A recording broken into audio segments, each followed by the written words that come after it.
इमाम हुसैन अलैहिस्सलाम का कातिल सिर्फ एक नहीं, कातिलाने हुसैन ज्यादा हैं। जिस दौर में हुसैन अलैहिस्सलाम ने नहीं कहा, यह दौर कौन सा था? रसूल को दुनिया से गए अभी 50 साल पूरे नहीं हुए, अभी 50 साल नहीं हुए नबी को दुनिया से गए, और यजीद जैसा शराबी तख्त पे बैठ गया। अब मैं नाम नहीं लूंगा, निशानी बताने लगा। अब भी वो लोग जिंदा थे जिन्होंने नबी की पुश्त पे हुसैन देखा था। अभी वो लोग जिंदा थे जिन्होंने ईद वाले दिन नबी के कांधों पे हुसैन देखा। अभी वो लोग जिंदा थे जिन्होंने नबी की जुबान से हुसैन और मिन्नी वाली हदीस सुनी थी। जब वो लोग जिंदा थे तो उन्होंने हुसैन का साथ क्यों नहीं दिया? अगर आज मौलवी कहे दिया था, मुझे 72 में दिखा।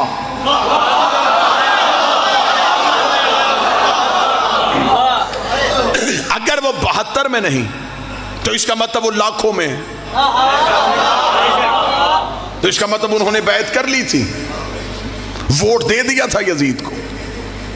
आज सिर्फ यजीद क्योंकि बद किरदार था, आज मौलवी ने सारा ही गुनाह उसके खाते में डाल दिया कि चले लानत तो होनी है, इस अकेले पे हो।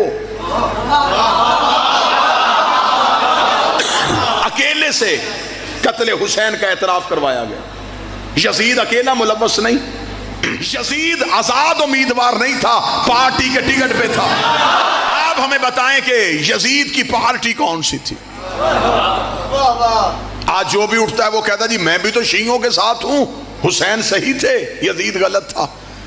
हमने सिर्फ तुमसे अकेला हुसैन सही नहीं कहवाना, मजबूरी बन गई है ना कि अब अगर हुसैन का साथ नहीं देंगे तो फिर यजीद को मानना पड़ेगा।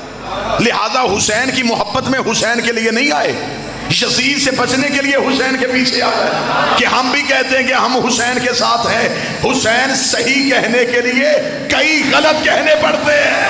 सिर्फ हुसैन सही नहीं, हुसैन का सारा निजाम सही, और सिर्फ यजीद गलत नहीं, यजीद का सारा निजाम गलत। उस दौर के मुसलमानों ने हुसैन का साथ क्यों नहीं दिया? यह भी नहीं हुआ कि इमाम हुसैन अचानक कत्ल हो गए हों। 26 रजब को इनकार बैत, 28 रजब को मदीना से रवानगी। चल 26 को हुसैन का साथ नहीं दिया, 28 को हुसैन के साथ मदीना छोड़ देते। मदीना नहीं छोड़ा, 6 माह हुसैन मक्का में बैठे रहे। मुसलमान हुसैन के पीछे मक्का क्यों नहीं आए? आप अगर कहें कि उन्हें खबर ही नहीं थी कि हुसैन मक्का में बैठे हैं, तो मेरे मौला ने तो हिकमत अमली ऐसी तरतीब दी थी। हुसैन ने तो ऐन हज के मौके पे मक्का छोड़ा। जो हज पढ़ने के लिए आए थे, क्या उन्होंने हुसैन नहीं देखा? मेरे अहले सुन्नत भाइयों के एक बहुत बड़े खतीब थे, नाम उनका मौलाना कौसर नियाजी था। वो हमेशा अपने लोगों में मज़हब अहले बैत की भरपूर तबलीग करते थे। लाहौर में एक कॉन्फ्रेंस में उन्होंने सारी गुफ्तगू यौम हुसैन पे की। बाद में कुछ मौलवियों ने घेर लिया। एक मौलवी ने बड़ी सख्ती के साथ मौलाना कौसर नियाजी को कहा, उसका मौलाना कौसर नियाजी तू भी हिस्ट्री पढ़ता है, मेरी समझ में ये बात नहीं आती, जब उस दौर के सारे मुसलमानों ने यजीद की बैत कर ली थी तो हुसैन ने क्यों नहीं की? मौलाना कौसर नियाजी के चेहरे की रंगत बदल गई। उसने कहा जब हुसैन नहीं की सब ने क्यों की? उस दौर के मुसलमानों ने हुसैन का साथ क्यों नहीं दिया? ये हमारी मजलिसें, ये हमारे जुलूस उस एहतजाज पे है। इमाम हुसैन अलैहिस्सलाम के लड़ने का अंदाज हर इमाम से निराला था। यही वजह है कि करबला ने पूरा इस्लाम जिंदा कर दिया। कैसे जिंदा किया? इमाम हुसैन अलैहिस्सलाम से पहले 4 कत्ल सैयदों के मदीने में हुए थे और चारों के कातिल छुप गए थे। आज तक 4 कत्ल अभी तक जाहिर नहीं हुए, अंधे कत्ल हो गए। रसूल हुजरे में जहर मिली, आज तक कातिल का किसी को नहीं पता। आबादी थी मदीना, मुसलमानों का भरा हुआ शहर था, कातिल छुप गया। बतूल का कत्ल घर में हुआ, कातिल छुप गया, किसी को नहीं पता कौन लोग आए थे, किन्होंने दरवाजा जलाया था, कातिल छुप गया। अमीर अल मोमिनीन को एक बदमाश के जरिए मस्जिद में जरब लगवाई गई। तलवार किसने दी? जहर कहां से खरीदा गया? भेजा किसने था? लालच किया था, कातिल छुप गया। इमाम हसन को जौजा के जरिए जहर दिलवाई गई। जहर कहां से आई? घर तक कैसे पहुंची? पीछे ताकत कौन सी थी? कातिल छुप गया। आज तक मुसलमानों की आंखों पे स्याह पट्टी बंधी। वो 4 कत्ल खोलने के लिए तैयार ही नहीं, चारों के कातिल छुप गए। इससे बेहतर जुमला मेरे पास नहीं है और मुझे खबर है कि मैं किस दौर में तकरीर कर रहा हूं। मैं फिर भी पूरी जुर्रत के साथ ये जुमला देने लगा। ये था हुसैन के लड़ने का तरीका। हुसैन चारों के कातिल घेर के करबला ले आए।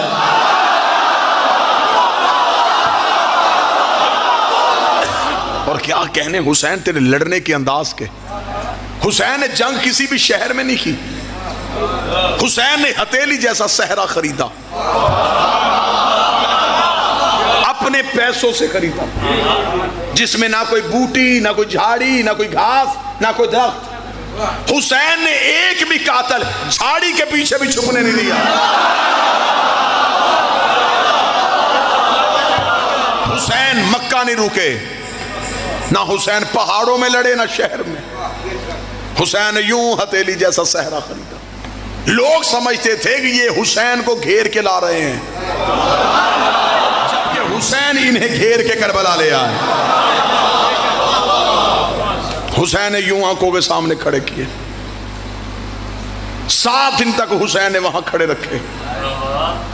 10 मुहर्रम हुसैन ने बिल्कुल एक तवील दिन का इंतजार किया। हुसैन ने यूं सामने खड़े किया। हुसैन ने कहा अब न तुम्हें भागने दूंगा न छुपने दूंगा। अब ये खड़ा हूं मैं तुम्हारे सामने। तुमने इस्लाम का निकाब उड़ाया हुआ था। तुम सूरह मुनाफिकून की अमली तफसीर थे। तुम्हें कुरान मना करता रहा और तुमने नबी की महफिल नहीं छोड़ी। तुम अली के करीब बैठ के अली से दुश्मनी करते रहे। तुम मस्जिदों में नमाजी के भेस में आके आले मोहम्मद से दुश्मनी करते रहे। हुसैन ने सामने खड़े करके कहा अब मैं इधर खड़ा हूं, अब मुझे छोड़ के नमाज पढ़ के दिखाओ।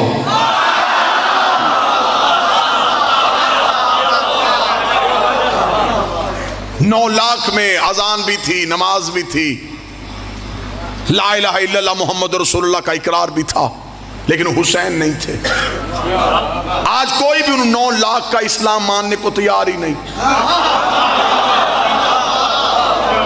इधर 72 में भूख प्यास, लेकिन क्या कहने, अगर उधर दुश्मन से इंतकाम भी नराला लिया है तो अपनों को नवाजा भी बड़े नराले तरीके से है। हुसैन ने दुश्मन भी बड़े तरीके से मारा है और अपनों को अजीम भी बड़े तरीके से किया है। जो हुसैन के पीछे आए थे, कोई किसी कबीले का था, कोई किसी कबीले का था, कोई किसी कबीले का था, कोई सरदार था, कोई गुलाम था, कोई बूढ़ा था, कोई जवान था, लेकिन हुसैन के इंदाज का हुसैन ने उनको कैसे नवाजा। हुसैन ने कहा मेरे नाना के पास जितने बैठे थे वो सारे रज़ी अल्लाह बने थे। हुसैन ने अपने साथियों में से एक भी रज़ी अल्लाह नहीं किया।